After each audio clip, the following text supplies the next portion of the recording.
G'day Internet, 23rd of May 2026.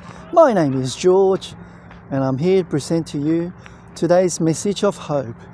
And I want to say hello, a big thank you, hello to all my subscribers as well. You guys rock. I hope you like today's story. You see, roughly 1 in 25 children in Papua New Guinea dies before reaching the age of 5.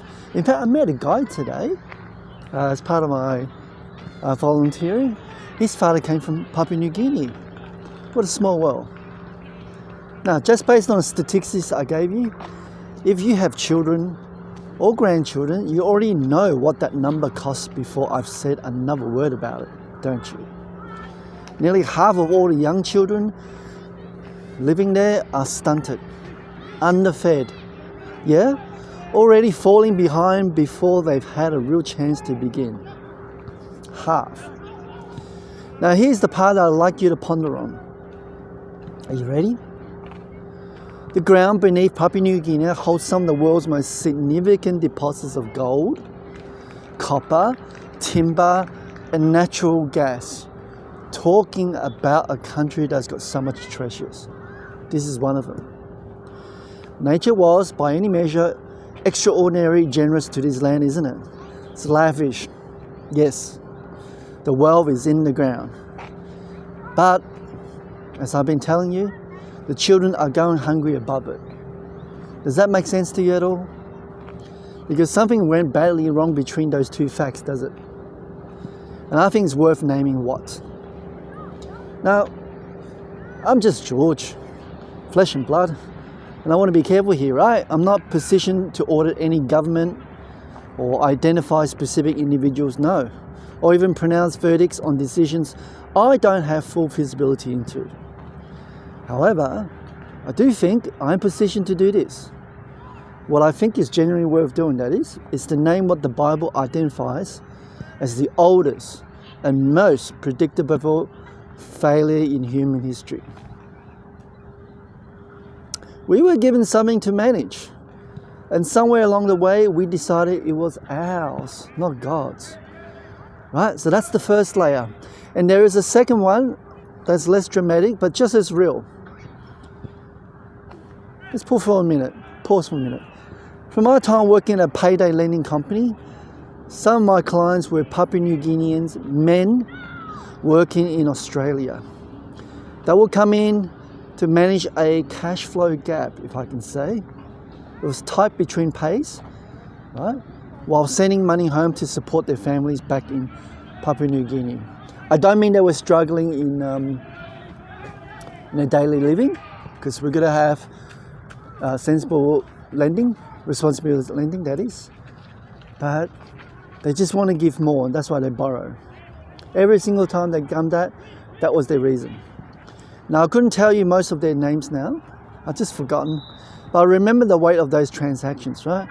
Not because the amount being borrowed, but because it was what was being used for. These were not reckless people. They might have been a little stretched for luxury items, that is. And sitting across from them, I found myself thinking more than once.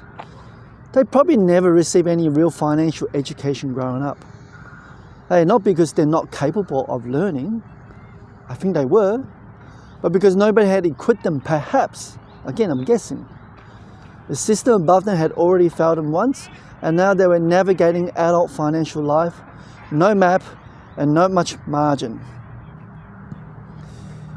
Yeah, now that is what stewardship failure is at the top and eventually cost at the bottom.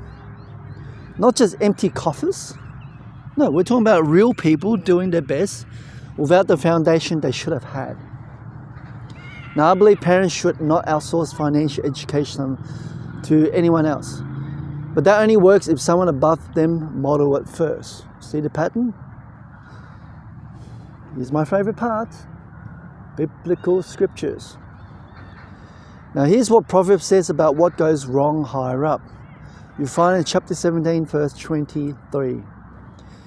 The wicked accepts a bribe in secret to pervert the ways of justice. And I want to say clearly, I'm not pronouncing a verdict on any government, any official, any institution in Papua New Guinea or anywhere else, I reserve my judgments to myself. Now, I don't have the information and it's not my place. That's the reason. But what King Solomon was writing about was not a country or even a sector. It was about a hard condition. And the human heart's the same everywhere. In Port Moresby to Sydney, Australia, and even in your streets, including mine. Now, what this verse identifies is a specific signature. The word secret. That is, legitimate conversation doesn't need to hide. The moment a transaction moves into the shadows, the moment the gain needs concealing, something has already gone wrong inside the person doing it. And of course, I had my own version of this. It lands on me a few years ago when I was in Singapore. Small enough that I almost missed what it was. Right?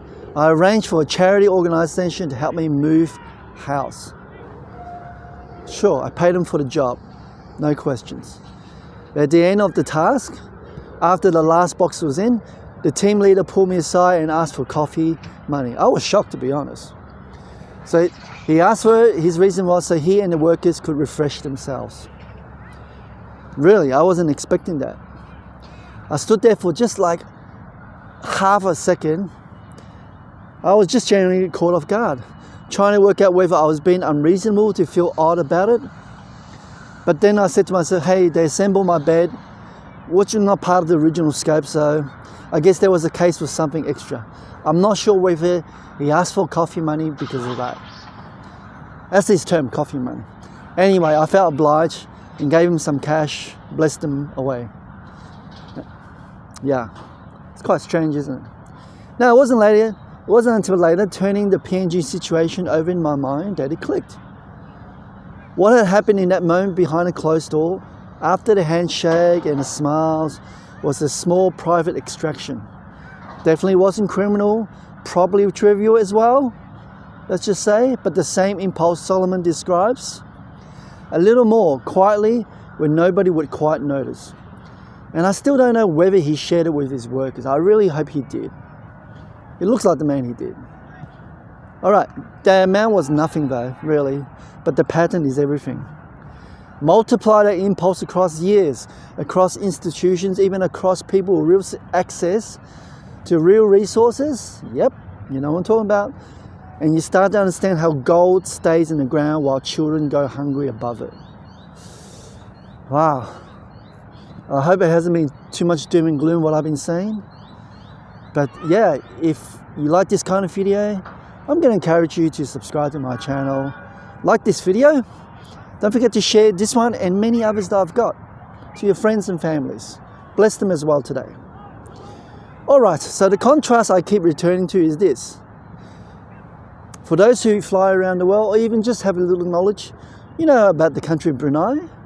It's a nation rich in petroleum and natural gas. And it funds its citizens' healthcare, education and much of daily life from those resources directly. Now, please hear me out. I'm not suggesting anyone to relocate over to there. I've got no interest in Sharia law and I wouldn't recommend that trade. But the principle stands, right? Let's do another comparison. There's Singapore, a tiny island with virtually no natural resources. No oil, no timber, no gold, and yet one of the world's highest standards of living, built entirely on governance, discipline, and the faithful management of what it had. That's human capital, and that's it. So the variable between those countries isn't what's in the ground, is it? It can't be. It's what's in the hearts of the people managing it. I might have said this before. A friend of mine who lives in Japan said something I keep thinking about because I know his heart. He couldn't understand. He genuinely couldn't understand how extraordinary wealth at the top coexisted with families sitting on waiting lists at the Smith family, Salvation Army, all the other charities, seeking help that a fraction of that wealth could provide overnight. Imagine that. He really was honest about it, and he acknowledged he didn't know whether wealthy people gave privately. But the question wouldn't leave him, of course. Now that question lands differently when I look at Papua New Guinea. because the wealth there isn't private. It belongs in principle really to every citizen, surely, right? They're the people who live in that land. They were there first. Every child included, including the ones who are stunted. Yeah, including the ones who don't make it to 5. What tragedy it is. And those workers who used to sit across from me, sending their Australian wages home, sometimes they say they want to use the money to buy gifts home. I understand, like an iPhone. Yeah, they're keeping the families going week by week. They were honouring an obligation when no one was watching. It cost them real every fortnight and they kept it anyway. They knew that what they had wasn't only for them.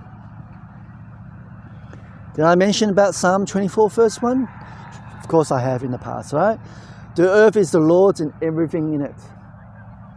If that is true, and I believe it is, so should you, then no one owns what passes through their hands. Not the minister signing the resource contract, or even the team leader asking for coffee money after the job. Not you and not for me. Okay, it's God's money. Because we're just managers. So every salary, every surplus, every decision about where the money goes this month, it is stewardship question. Okay? Don't try to turn it into an ownership question. And the moment you start treating entrusted as the own, the slide begins. Almost imperceptibility. Big word, but I have to put it out for you. But the direction is set. Hey friends, I want to ask you something direct. Where in your finances are you treating what belongs to God as if it belongs to you? Not at a national level, not in some hypothetical, but in your household and in your spending plan. Please review them.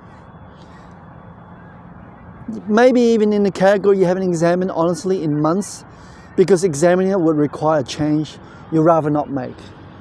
I understand. Hey, again, the earth is the Lord's. That includes the portion sitting in your tent right now. Yeah. So, anyway, let me finish. I just want to say, those workers, the ones nobody was watching, they knew the earth is the Lord's and everything in it. So let me ask you, what are you doing with the portion He placed in your hands? And that is the message of hope for today. Thanks, guys. It's getting darker by the minute. I better head off home. I'll see you on the next one. Good night.